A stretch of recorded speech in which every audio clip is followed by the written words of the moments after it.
할렐루야. 메리 크리스마스. 우리 좌우로 가정에서 유튜브 온라인 예배 함께 해주시는 우리 성도님들, 우리 함께 가족들과 인사하겠습니다. 메리 크리스마스.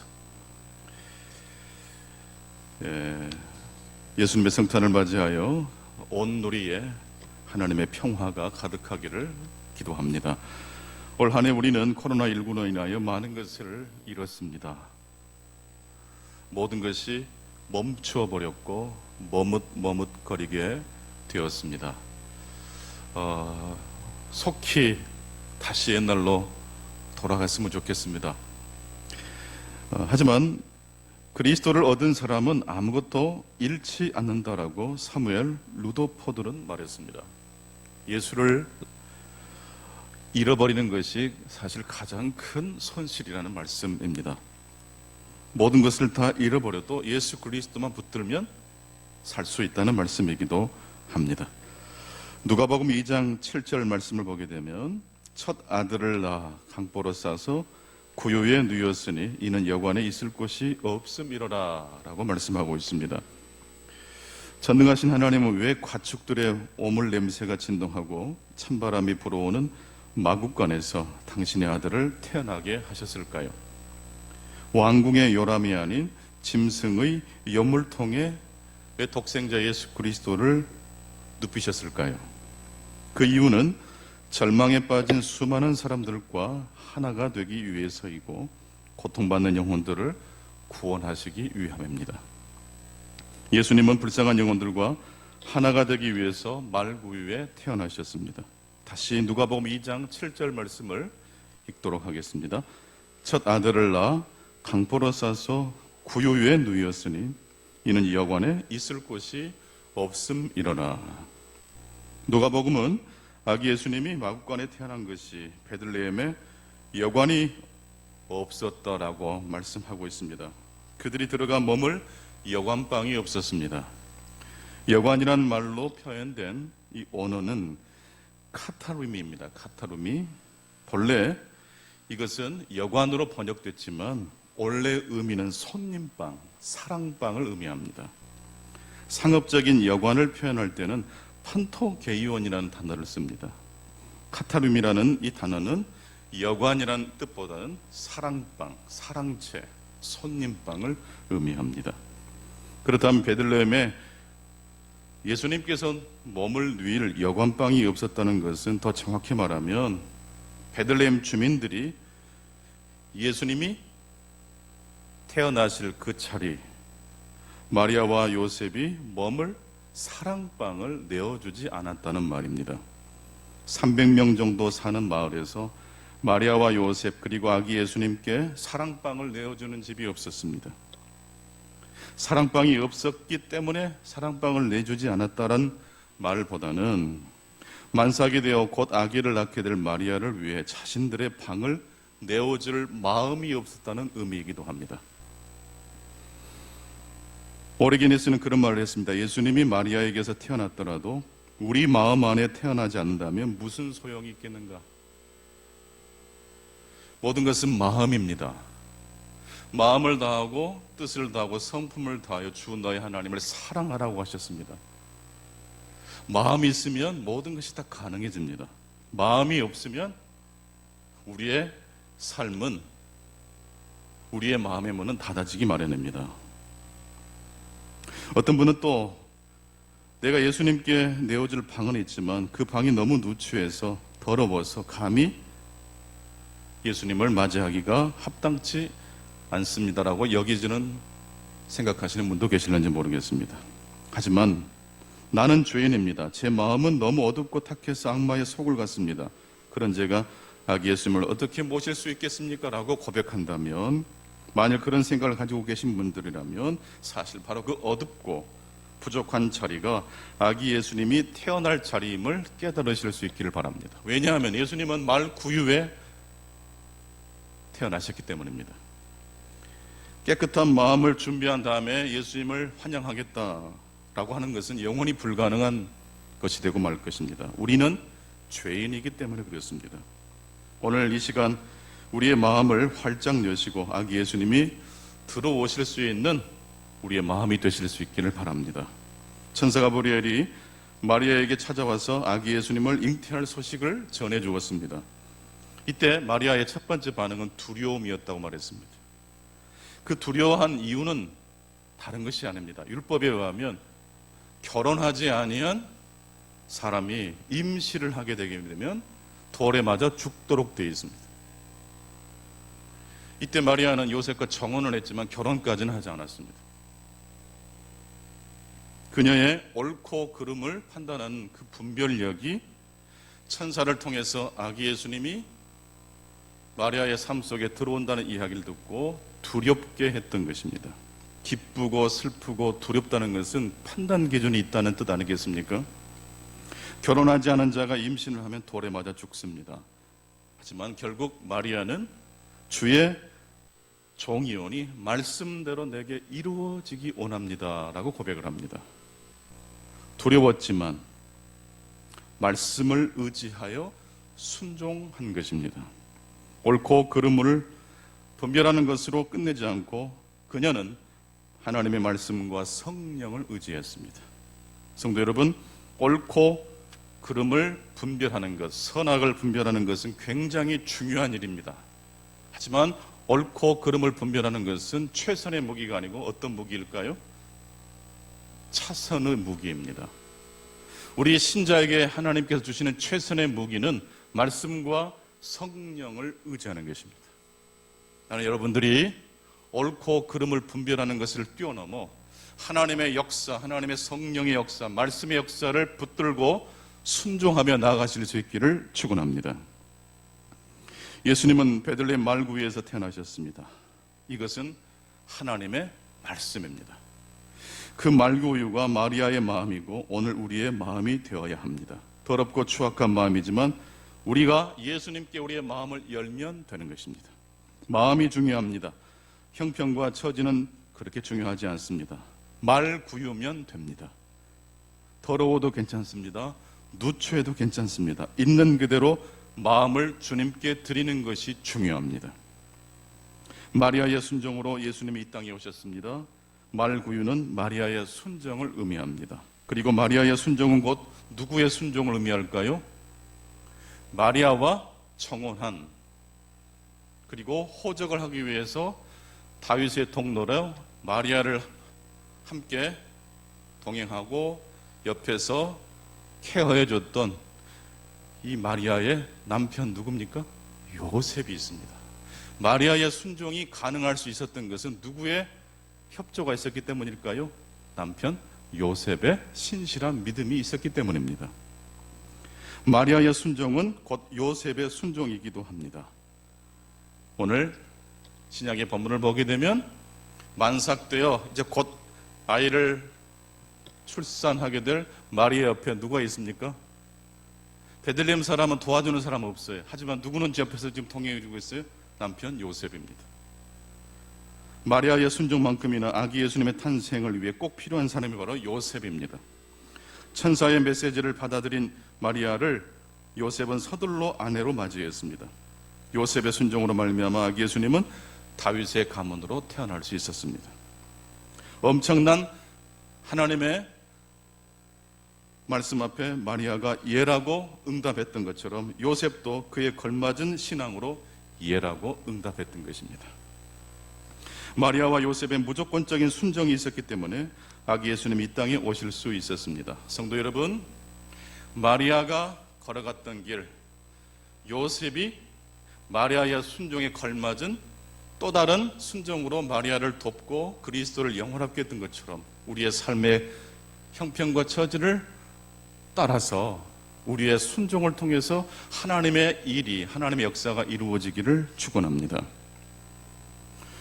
아기 예수님이 태어나셨을 때 처음으로 그 아기 예수님을 경배하고 찬양했던 이들이 있습니다. 바로 목자들과 동방박사들입니다. 오늘 누가복음 2장 8절 이하에 보게 되면 천사들이 들판에서 양을 치는 목자에게 나타나서 아기 예수님의 탄생 소식을 전해 주었습니다. 누가복음 2장 8절로 12절 말씀을 다 같이 읽겠습니다. 시작. 그 지역의 목자들이 밤에 밖에서 자기 양떼를 지키더니 주의 사자가 곁에 서고 주의 영광이 그들을 두루 비추매 크게 무서워하는지라. 천사가 이르되 무서워하지 말라. 보라 내가 온 백성에게 미칠 큰 기쁨의 좋은 소식을 너희에게 전하노라. 오늘 다윗의 동네에 너희를 위하여 구주가 나셨으니 곧 그리스도 주시니라. 너희가 가서 강보에 쌓여 구유에 누워 있는 아기를 보리니 이것이 너희에게 표적이니라 하시니. 복음은 기쁜 소식입니다. 복음을 듣는 이들은 그래서 크게 기뻐하게 됩니다. 천사는 온 백성에게 큰 기쁨이 될 소식, 즉 구원자요 메시아가 되시는 예수님의 탄생 소식을 맨 처음 누구에게 전해주었냐면 바로 목자들에게 그 소식을 전해주었습니다. 당시 이스라엘 백성들은 메시아가 오기를 대망하고 애타게 기다렸습니다. 로마의 지배를 받고 있었던 이스라엘 백성들은 메시아가 오셔서 우리를 구원해 주기를 소원했고 갈망했습니다. 그 중에 바로 이 목자들도 포함될까요? 포함되지 않을까요? 이스라엘 모든 백성들은 다 메시아 탄생을 대망하는데 그들 중에 목자도 포함될 수 있겠느냐 말씀입니다. 당연히 이 목자들도 메시아를 기다렸지 않겠습니까? 하지만 말씀을 좀 들어가 보면 그렇게 쉽게 대답할 수 있는 사안은 아니었습니다. 사실 메시아 탄생 소식에 가장 깨어서 기다리고 있었던 사람 1순위를 꼽으라면 바리새인과 열심당원이 해당될 것입니다. 이들이야말로 가장 열렬하게 메시아 탄생을 대망한 사람들입니다. 그들은 모든 시간, 문화, 먹는 것, 입는 것을 메시아를 기다리는 것에 초점을 맞추었습니다. 하지만 정작 아기 예수님을 가장 먼저 경배한 사람은 바리새인, 서기관, 열심당원이 아니고 누구였습니까? 들판에서 양을 치는 목자들이었습니다. 목자들은 평상시 먹고 사는 것이 바쁜 사람들이었기 때문에 메시아를 생각조차 못했던 사람들입니다.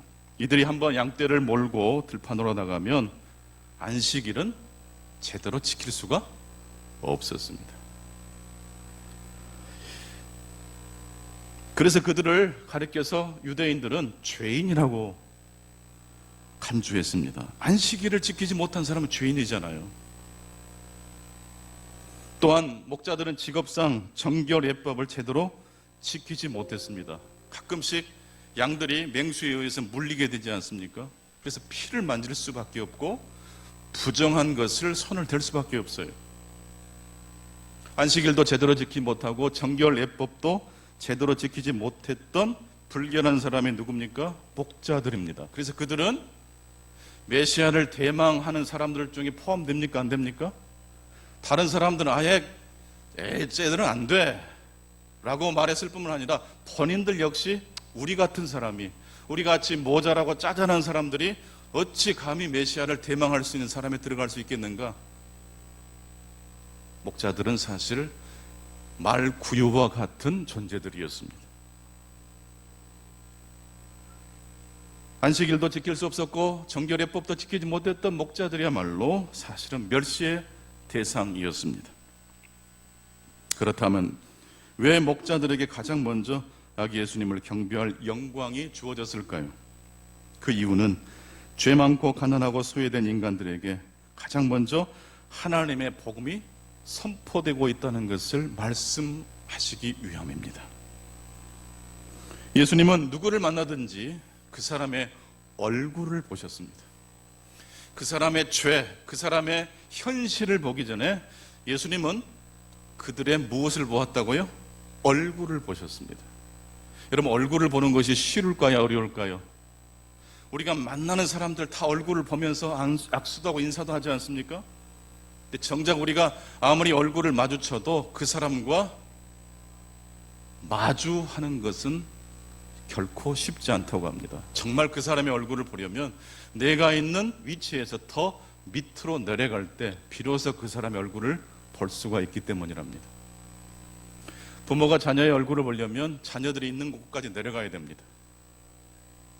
자녀가 부모를 만나려면 부모가 있는 자리까지 내려가야 됩니다.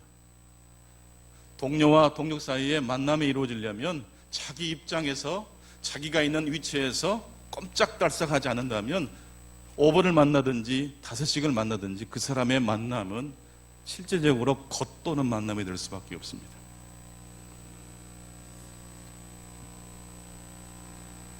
예수님은 삭개오를 만날 때, 수가성 여인을 만날 때 그들의 죄와 그들의 형편과 처지를 보지 않고 먼저 그들의 인격과 그들의 얼굴을 보셨습니다. 마태복음 25장 35절로 36절입니다. 내가 줄일 때에 너희가 먹을 것을 주었고 목마를 때에 마시게 하였고 나그네 되었을 때 영접하였고 헐벗었을 때에 옷을 입혔고 병들었을 때에 돌보았고 옥에 갇혔을 때 와서 보았느니라. 예수님은 누구와 당신을 동일시 여기셨습니까? 줄이고 목마르고 나그네 된 자, 병들고 옥에 갇힌 자에게 한 것이 곧 예수님께 한 것이라고 예수님이 말씀하고 계십니다. 그래서 이스라엘 백성들 중에 가장 멸시의 대상 중에 한 사람이었던 목자를 환대하는 것은 곧 누구를 환대하는 것입니까? 예수님을 환대하는 것입니다. 목자들에게 천사가 아기 예수님의 탄생 소식을 알려준 다음에 수많은 하늘의 군대가 천군 천사가 나타나서 이렇게 찬양했습니다. 지극히 높은 곳에서는 하나님께 영광이요 땅에서는 하나님이 기뻐하시는 사람들 중에 평화로다. 보통 우리들이 잘 아는 표현이지 않습니까? 하늘에는 영광이요 땅에는 평화로다. 근데 이것이 사실 정확한 표현이 되려면 좀 더 설명이 필요합니다. 다시 누가복음 2장 14절을 한번 보겠습니다. 지극히 높은 곳에서는 하나님께 영광이요 땅에서는 하나님이 기뻐하시는 사람들 중에 평화로다 그랬는데 그냥 이 땅에 예수님이 태어나심으로 하나님의 평화가 선포되는 것 같지만 조금 이 말씀을 듣다 보니까 평화가 임하려면 그 평화가 임하는 곳에는 무엇이 있어요? 예수 그리스도의 탄생을 뭐하는 사람들이 있어요? 기뻐하는 사람들이 있어요. 여기서 기뻐하다는 것은 누구의 마음에 드는 사람이라는 뜻일까요? 하나님의 마음에 드는 사람들, 하나님을 기쁘시게 하는 사람들 속에 하나님의 평화가 임한다는 거예요. 1923년도 이 게일 선교사께서 이 누가복음 2장 14절을 이렇게 번역하셨습니다. 거룩하다 이 일이여 위에 계신 천부께도 무한한 영광이요 아래에 있어 순복하는 무수한 자에게도 평안과 행복이라. 하나님의 평화는 어떤 자에게 임합니까? 순복하는 자에게 임합니다. 순종하는 자에게 임합니다. 하나님의 말씀에 걸맞게 예라고 응답하는 자 삶 가운데 하나님의 평화가 임하는 겁니다. 아기 예수님이 이 땅에 오셨다고 해서 자동적으로 평화가 주어지는 것은 아니라는 말씀입니다. 우리가 진정으로 예수님을 모시고 살아갈 때 비로소 평화가 주어집니다. 그분의 마음에 드는 사람들 중에 평화로다. 오늘 여러분의 마음이 하나님을 향한 뜨거운 마음으로 뜨겁게 일어나실 수 있기를 축복합니다. 우리는 살면서 때때로 인생의 굴곡을 겪게 됩니다. 여러 가지 환난을 만날 때가 있습니다. 하지만 그럼에도 불구하고 우리들이 어떠한 형편에서든지 하나님의 뜻에 순종할 수 있다면 우리가 성공했든지 실패했든지 관계없이 우리가 하나님의 마음에 걸맞는 마음을 갖고 있다면 바로 그 자리에 무엇이 임할까요?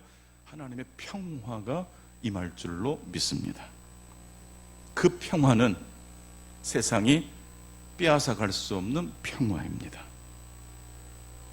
예수님의 평화는 기뻐하고 성공한 자리에서뿐만 아니라 근심과 좌절과 실패와 걱정과 코로나19라는 팬데믹 상황 속에서도 주어지는 평화입니다. 어렵고 힘들어도 하나님을 기쁘시게 하려는 마음을 갖고 있다면 하나님의 평화가 임할 줄로 믿습니다. 사람은 하루에 보통 6만 가지 정도 생각을 한다고 합니다. 보통 사람들은 그냥 아무렇지 않게 지나가는 평범한 하루인 것처럼 보이지만 보통 사람이 하루에 6만 가지 정도 생각을 한대요. 우리 머릿속을 오가는 6만 가지 생각은 대개가 일상에 대한 것이 대부분입니다. 돈 걱정, 아이들 걱정, 건강 걱정, 직장과 사업, 그리고 해야 될 일에 대한 걱정이 우리 머릿속에서 왔다 갔다 합니다.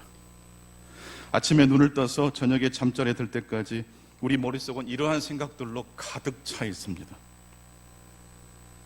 그런데 우리가 걱정하고 염려하는 것들은 대부분 사실 아직 우리 삶에 도착하지 않은 것들이 대부분이라는 특징이 있습니다. 그런데 왜 우리가 걱정하고 염려할까요? 상상하기 때문에 그렇습니다. 직장을 잃지 않았지만 직장을 잃어버릴까 걱정합니다. 아직은 쓸만한 돈이 있지만 이 돈이 바닥나면 어떻게 할까라고 미리 염려를 가불해서 염려합니다. 아직 하나님이 나에게 힘을 주셨지만 내 건강이 점점 나빠지면 어떨까라는 걱정과 두려움을 미리 합니다. 사업이 조금만 힘들어도 이 사업이 무너지지 않을까 염려합니다. 여러분 주변에 보면 대개가 한두 개씩 이것이 있을 겁니다. 100원짜리, 500원짜리 동전 한두 개쯤은 다 여러분 호주머니에 있을 거예요. 근데 말입니다. 이 작은 이 100원짜리, 500원짜리 동전 하나가 우리 눈에 딱 다가온다고 생각해 보세요. 그 500원짜리 동전을 우리 눈앞에 딱 가까이 대면, 양쪽 눈에 500원짜리 동전을 딱 가까이 대면 어떤 일이 벌어지는지 아세요? 앞이 캄캄해요. 태양이 보이지 않아요. 정말로 작디 작은 동전인데 이게 눈앞에 들어오면 태양을 감춰버릴 수 있다는 뜻이에요.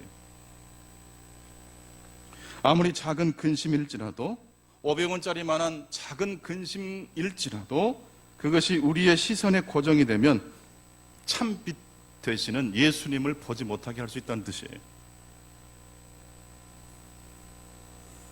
근데 이것은 부정적인 의미로 말씀을 해석한 것이지만 좀 더 이것을 적극적인 긍정적인 부분으로 활용을 할 수도 있어요. 500원짜리 작은 염려에 우리의 시선이 고정되면 예수님을 보지 못하게 방해물이 되지 않습니까? 반대로 500원짜리 되는 작은 하나님의 말씀의 조각을 내 시선에 고정시키면 무슨 일이 벌어질까요? 주의 종이오니 주의 말씀대로 내게 이루어지이다. 이 마리아의 고백이 내 시선에 들어옵니다. 마리아의 순종을 옆에서 듣고 있었던 요셉이 동일한 마음으로 응원해주는 응답을 해줍니다. 작은 말씀이에요. 근데 그 작은 말씀을 묵상하고 또 묵상하다가 내 시선에 들어오기 시작하고 내 마음에 가득 채워집니다. 작은 말씀이 어느 순간 오병이어를 먹였던 오병이어와 같은 기적의 촉매제가 됩니다. 애들 걱정, 사업 걱정, 건강 염려로 6만 가지 생각이 내 마음을 지배했던 것은 더 멀리 도망가 버리고 어느 순간 하나님의 말씀의 조각이 내 마음에 엄습하고 들어오고 그 말씀이 30배, 60배, 100배가 되는 기적이 일어난다는 말씀입니다. 우리에게는 미래가 있습니다. 그 미래는 2021년도, 2022년도에 계획을 세우는 그런 미래가 아니라 하나님이 정하신 미래입니다. 2000년 전 아기 예수님으로 오신 예수님은 우리를 위하여 십자가에 달려 죽으시고 부활하셨습니다. 예수님께서 사망 권세를 이기시고 부활하셨다는 것은 죽은 자가 살아났다는 이 죽음을 정복했다는 의미가 있을 뿐만 아니라 더 중요한 메시지가 있습니다. 예수님의 부활 사건이 가장 먼저 부활시킨 것은 예수님의 십자가 사건입니다. 죄인들을 위하여 십자가를 지고 죽으신 예수님의 그 희생이 옳았다라고 증명하는 것이 예수님의 부활 사건이에요. 죄인들을 끌어안고 십자가에 달려 죽으신 예수 그리스도의 그 모습이 승리라고 부활은 증명하는 것입니다. 예수님이 십자가에 달려 죽으심으로 지옥의 문은 부서졌습니다. 즉 모든 죄인, 어떤 죄인일지라도 예수 그리스도를 마음에 모시면 구원의 문이 열릴 줄로 믿습니다. 이제 우리에게는 하나님이 정하신 그 미래를 향한 갈망, 믿음이 필요합니다. 우리에게는 종말이 있습니다. 새 하늘과 새 땅입니다. 계시록을 보게 되면 천국의 모습을 아주 은유적 표현으로 묘사한 장면 중에 천국, 새 하늘과 새 땅이 이 땅에 임할 때 그 하나님의 예루살렘 성전이 나오는데요. 성전의 바닥이, 도로가 무엇으로 깔려요? 순전한 금으로, 정금으로 도로가 포장된다고 말씀합니다. 그리고 12문이 보이는데 다 각종 보석으로 그 문이 치장되어 있어요. 와, 우리가 천국 가면 무슨 일을 가장 먼저 할까요? 밟고 다녀요. 무엇을요? 황금을. 여러분, 황금은 무엇일까요? 천국에서는 건축재로 받게 되지 않아요. 도로 포장재로 받게 되지 않아요. 황금은 숭배의 대상이 아니고 우리가 하나님의 목적에 맞게 사용해야 될 도구일 뿐이라는 뜻이에요. 조물주 위에 건물주가 있다는 말은 다 가짜예요. 건물주, 건물, 황금과 이 세상에서 사람들이 숭배하는 그 모든 것들은 천국에서는 무엇입니까? 도로 포장지 받게 되지 않아요.